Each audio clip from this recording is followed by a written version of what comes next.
আজ থেকে 100 বছর পর নিশ্চয়ই আমরা অতীতের বিষয়বস্তু হয়ে যাব। পৃথিবীর কেউ আমাদের কথা স্মরণ রাখবে না, সবাই আমাদের ভুলে যাবে। আমরা কোন গাড়িতে চড়তাম, কোন বাড়িতে বসবাস করতাম, মানুষ তাও ভুলে যাবে। মানুষের হৃদয় থেকে আমাদের অস্তিত্বটুকু একেবারেই মুছে যাবে। কেউ আমাদের স্মরণ করবে না, আমাদের স্মরণ করার প্রয়োজন মনে করবে না।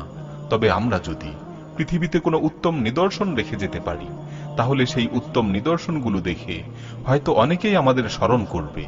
আর সেই উত্তম নিদর্শনগুলো হলো মানুষকে ভালো কিছু শিক্ষা দিয়ে যাওয়া, ভালো কোনো বই বা প্রবন্ধ লিখে যাওয়া, যার দ্বারা মানুষ উপকৃত হবে।